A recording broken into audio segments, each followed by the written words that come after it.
숭배로 말미암아 굉장히 어두웠던 그런 땅이었던 곳이었습니다. 그 곳 가운데 가셔서 예수님께서 사람들에게 질문하신 내용과 제자들에게 질문하신 내용이 오늘 본문 말씀입니다. 그래서 오늘 본문 말씀을 통해서 예수 그리스도가 어떤 분이신지 더욱더 분명해지고 선명해질 뿐만 아니라 이 예수를 그리스도로 그리고 살아계신 하나님의 아들로 고백하시는 성도님들이 이 땅에 살아갈 때에 날마다의 삶 가운데 그 고백으로 승리하시는 저와 우리 모든 성도님들 되시길 소망합니다. 예수님께서 제자들에게 질문하시죠. 사람들이 나를 누구라고 하느냐라고 질문합니다.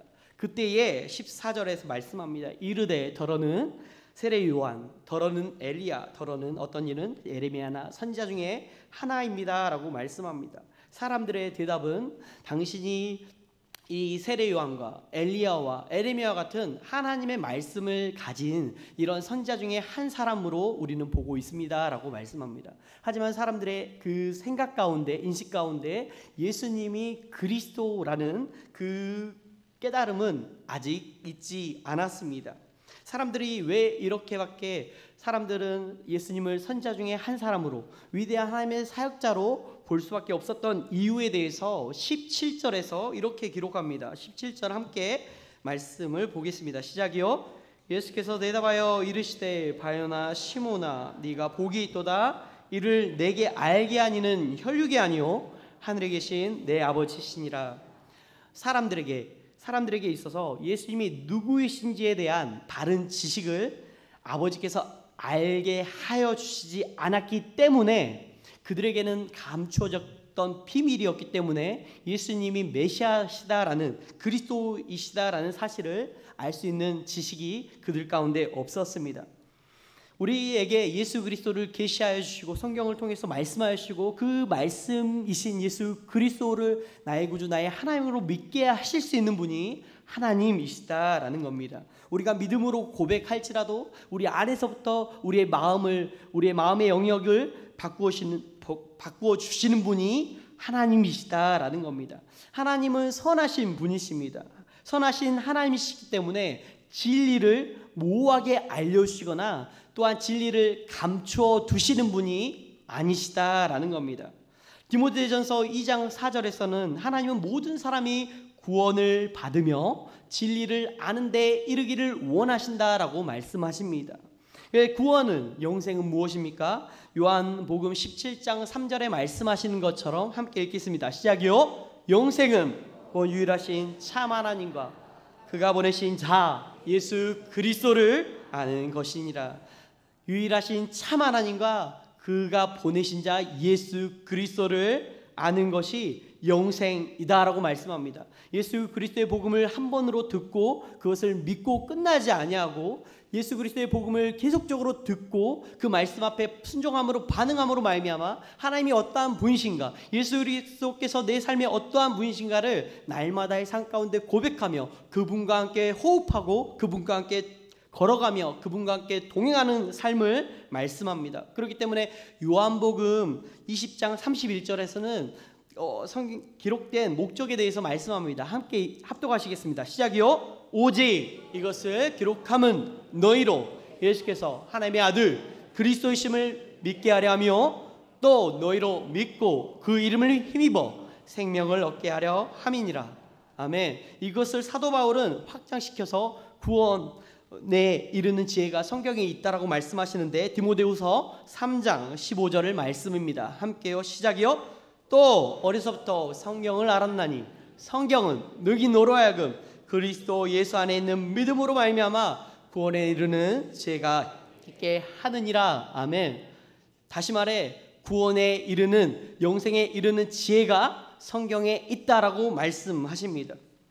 사랑하는 성도님들, 교회에서 오랫동안 신앙생활을 했는데 나는 아직도 예수님이 누구인지 모르겠다라고 생각되는 분들이 있다라고 한다면 진지하게 하나님의 말씀 앞에 그 말씀을 읽고 듣고 그리고 또한 성령 하나님께서 그 말씀 가운데 깨달음을 허락하여 주셔서 실존하신 그 예수 그리스도를 나의 구주 나의 하나님으로 영접할 수 있는 은혜를 허락해 주시도록 필요하다라고 한다면 금식할 수 있는 은혜를 구하시길 소망합니다. 금식하고 모든 것을 끊고 세상과 단절된 그 상태에서 정말 실존하신 그 예수 그리스도께서 누구이신가를 바르게 알고 깨닫는 은혜가 우리 성도님들에게 있길 소망합니다. 그래서 호세아서 6장 6절에서는 이렇게 말씀합니다. 시작이요, 나는 은혜를 원하고 제사를 원하지 아니하며 번제보다 하나님을 아는 것을 원하노라.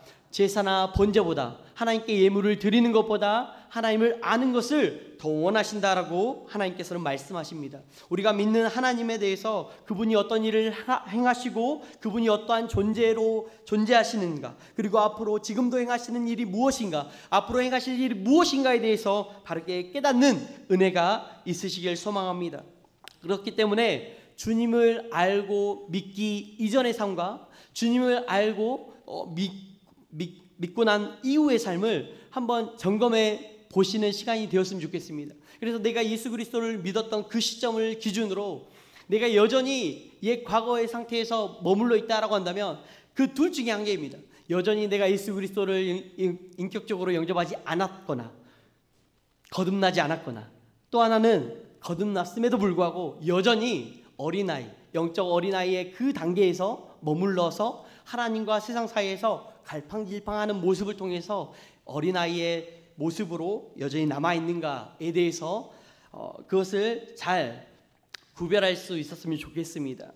예수님께서 사람들이 일반적으로 자신에 대해서 어떻게 생각하는지 물어보셨을 때에 인자라는 단어를 사용하십니다. 인자라는 단어는 사람의 아들이란 표현인데, 구약에서 가장 주목할 만한 구절이 다니엘서 7장 13절과 14절입니다. 저희 함께 합독하시겠습니다. 시작이요.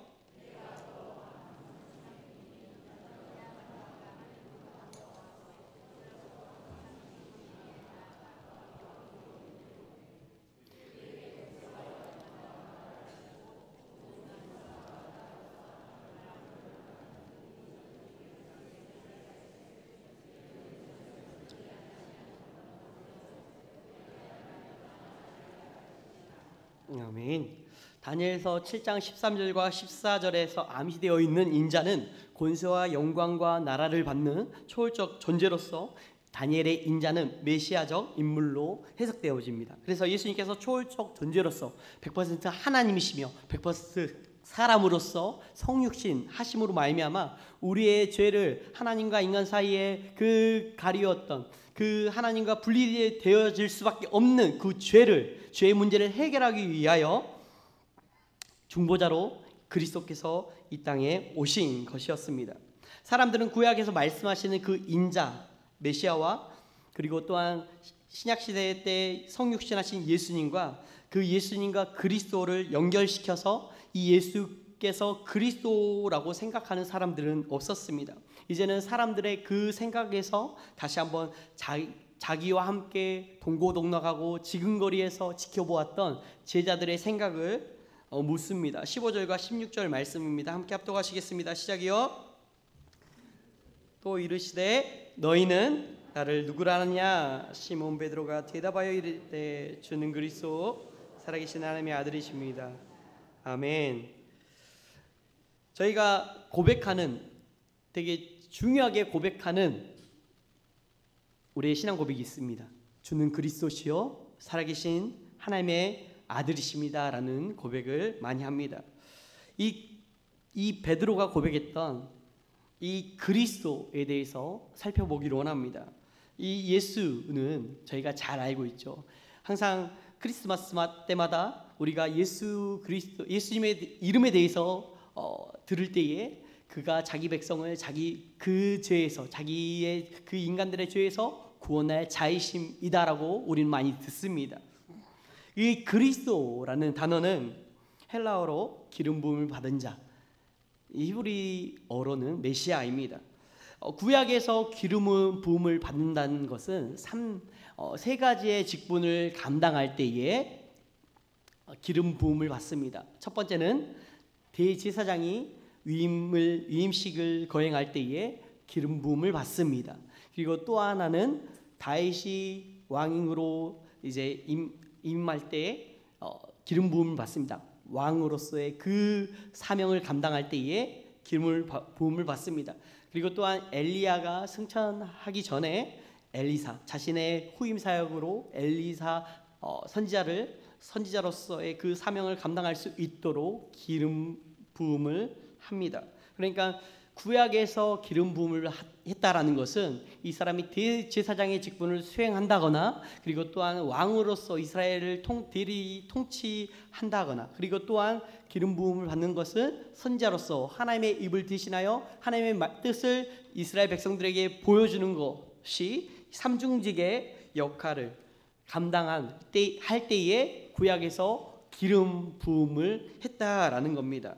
그렇다면 예수께서 기름 부음을 받으셨는데, 이 예수 그리스도의 기름 부으심이, 그리고 또한 그리스도로서 우리의 구원과 그리고 또한 어떠한 관계가 있는가, 그리고 또한 지금도 어떻게 그 직분을 지금도 감당하고 계시는가에 대해서 대요리 문답을 통해서 살펴보기를 원합니다.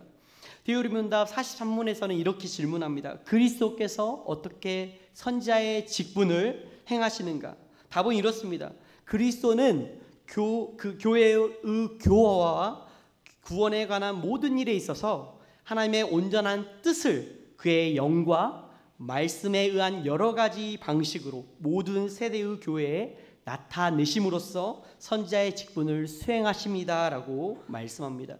구약에서는 하나님의 입을 대신해서, 하나님의 뜻을 대신해서 이스라엘 선지자를 하나님께서 세우셨습니다. 이스라엘의 남유다 때 가장 암흑기라고 볼 수 있었던, 남유다가 망하기 직전에 세워졌던 사람이 예레미야입니다. 예레미야 시대 때에 예레미야를 존중해주는 사람이 한 명도 없었습니다. 하나님의 선지자이고 하나님의 그 사명을 맡은 자였지만 예레미야는 구덩이에 빠지기도 하고 사람들에게 멸시와 모욕을 당하기도 했습니다. 예레미야는 하나님의 뜻을 이스라엘 백성들에게 가감없이 전했습니다. 바벨론이 우리에게 전쟁하러 올 건데 우리는 그 바벨론에게 항복해야 된다. 갈대아 군사에게 항복해야지 전리품을 얻는 것처럼 우리의 목숨이, 우리의 생명이 유지될 수 있다라고 선언합니다. 그러면서 또 하나님, 너희가 하나님의 백성으로서 돈과 우상을, 하나님과 우상을 겸비하여 섬기하고 겸비해서 계속해서 두 가지 것을 함께 섬기고 있는데 거기에서 멈춰서 돈과 우상 숭배하는 것을 멈춰서라라고 말씀합니다. 그럼에도 불구하고 예레미야의 말씀이 그들에게 선언되어졌을 때에 하나님 말씀을 듣지 않았던 이스라엘 남유다의 백성들 결국에는 바벨론의 포로로 끌려가게 되고 말았습니다. 예수님께서는 이 지상 사역에서 선지자의 직무를 예수님 공생의 시대 때 감당하셨습니다. 우리가 잘 알고 있는 것처럼 그 하나님께서 하나님의 복음을 선포하시고 하나님의 나라에 대해서 가르치시고 선포하시고, 그리고 또한 모든 병든 것과 약한 것을, 귀신 들린 것을 고치시고 치유하신 사건을 통해서 하나님의 나라가 그 가운데 임하였다는 것을 보여주셨습니다. 그러면 지금은 어떻게 그 선자의 직분이 유효한가에 대해서 말씀하는데 이렇습니다. 그리스도께서 승천하신 후에는 오늘날 기록되어져 있는 말씀을 통해서 그 예수, 모든 성경은 하나님의 감동으로 된 것으로 책망과 바르게 함과 의로 교육하기에 유익하다라고 말씀하신 그 말씀, 지금도 살아계셔서 하나님 보좌 우편에서 앉아 계신 그 예수 그리스도께서 말씀으로 우리를 통치하시고 다스리신다라는 겁니다. 그렇기 때문에 이 말씀과 우리 안에 내주하고 계신 성령 하나님께서 우리의 지각을 사용하여 주셔서 우리의 마음과 지성을 조명하여 주셔서 그 예수 그리스도의 뜻을 분명하게 알게 하여 주시고 그 뜻에 순종함으로 그 선자의 직분을 감당하고 계십니다. 그렇기 때문에 예수님은 그리스도이십니다. 두 번째로 예수 그리스도는 어떻게 제사장의 직분을 감당하시는가에 대해서 살펴보기를 원합니다. 그리스도는 어떻게 제사장의 직분을 행하시는가? 답은 이렇습니다. 그리스도는 자기 백성의 죄를 위한 화목제물로 드리시고 자기를 흠없는 희생제물로 하나님께 단번에 드리시고 자기 백성을 위하여 끊임없는 중보기도를 하심으로 제사장의 직무를 수행하십니다라는 것이 답입니다.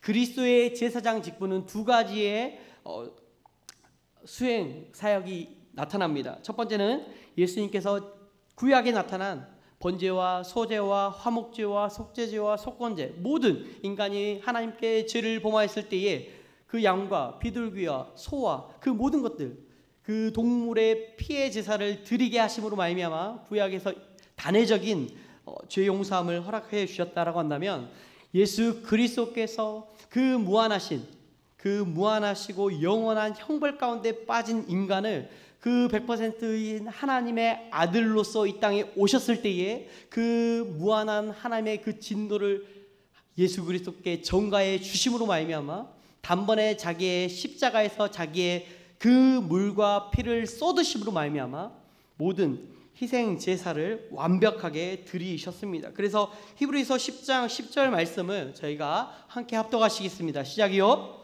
이 뜻을 따라 예수 그리스도의 몸을 단번에 드리심으로 말미암아 우리가 거룩함을 얻었노라. 예수님께서 희생 제물로서 단번에 자신의 몸을 드리심으로 말미암아 하나님과 인간 사이에 막혀 있던 그 죄의 문제를 해결하여 주셨고, 우리를 모든 죄에서, 사망의 권세에서 해방시켜 주셨습니다. 그리고 또한 희생 제사로서의 그 사명을 감당하셨다면 이제는 제사장직으로서 지금도 중보자로서 우리를 위하여 하나님 보좌 우편에서 우리를 위하여 기도하고 계신다라고 말씀합니다. 히브리서 7장 25절에서는 이렇게 말씀합니다. 합독하시겠습니다. 시작이요.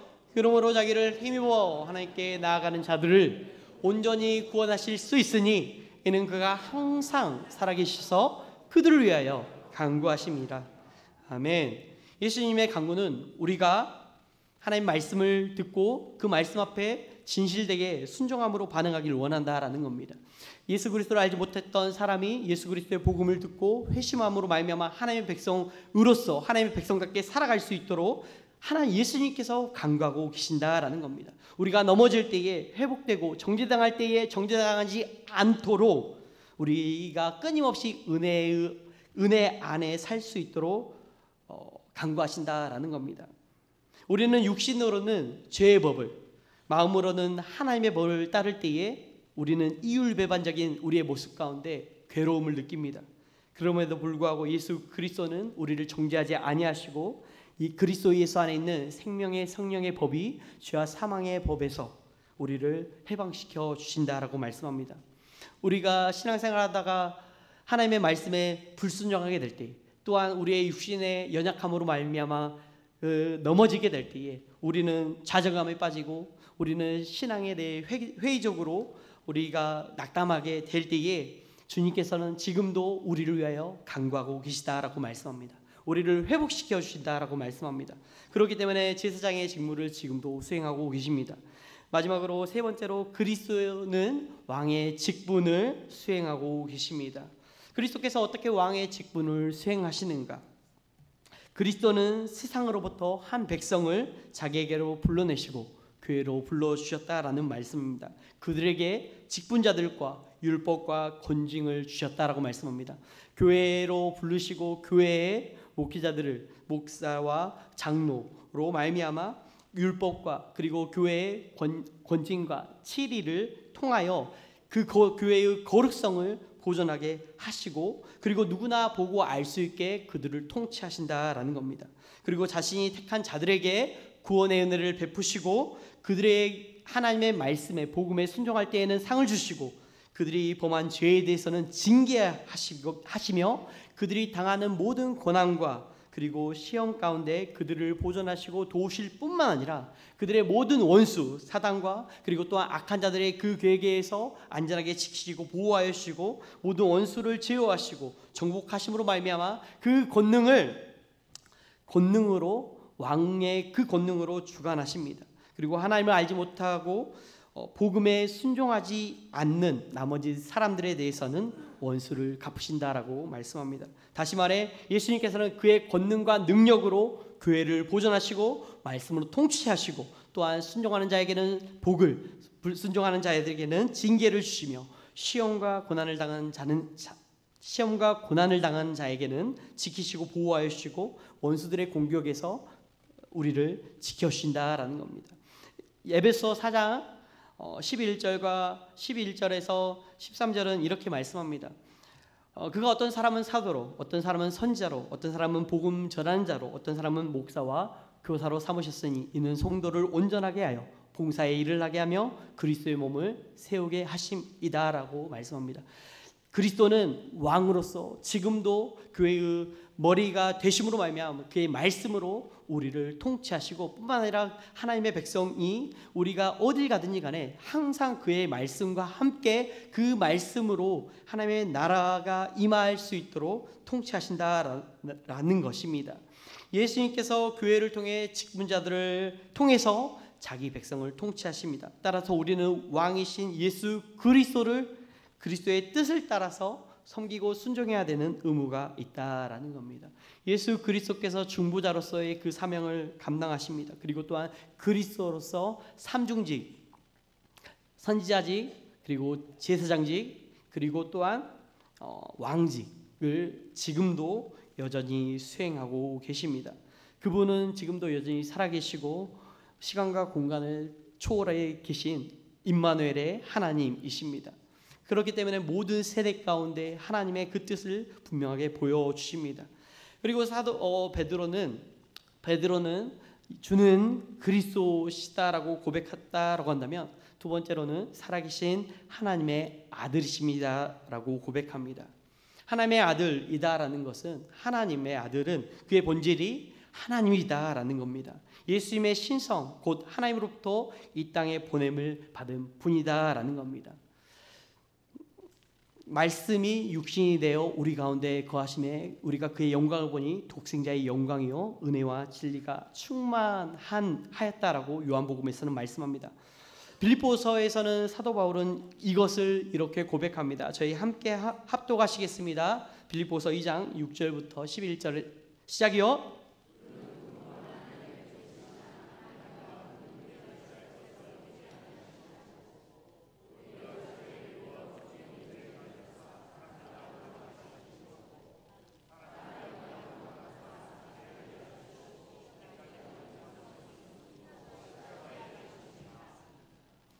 여러분, 하나님이 그를 지극히 높여 모든 이름 위에 뛰어난 이름을 주사 하늘에 있는 자들과 땅에 있는 자들과 땅 아래 있는 자들로 모든 무릎을 예수의 이름에 꿇게 하시고 모든 입으로 예수 그리스도를 주라 시인하여 하나님 아버지께 영광을 돌리게 하셨느니라.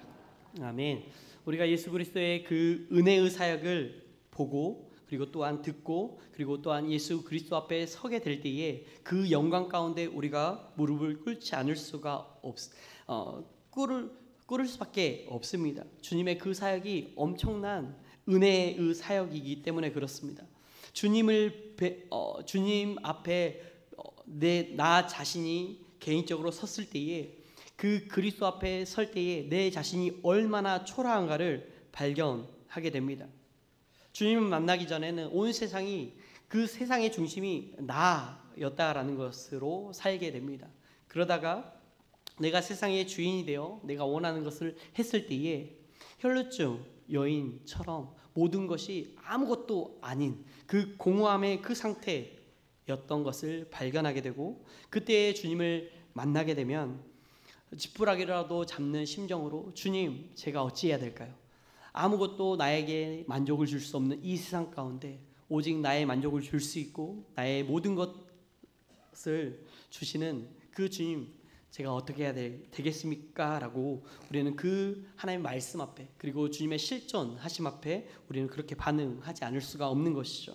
우리는 죽을 수밖에 없었고 하나님과 분리된 인간이었고 영원한 지옥 형벌에 처할 수밖에 없는 죄인인데, 그런 죄인된 나를 살리기 위하여 저와 우리 성도님들을 사랑하여주시고 살리기 위하여 하나님의 그 독생자이신 예수 그리스도를 이 땅에 보내주신 그 사랑으로 인하여 우리의 그 사랑을 경험하고 누리기 시작할 때에 우리의 삶의 인생의 진정한 의미와 목적을 발견하게 될 수 있는 줄 믿습니다.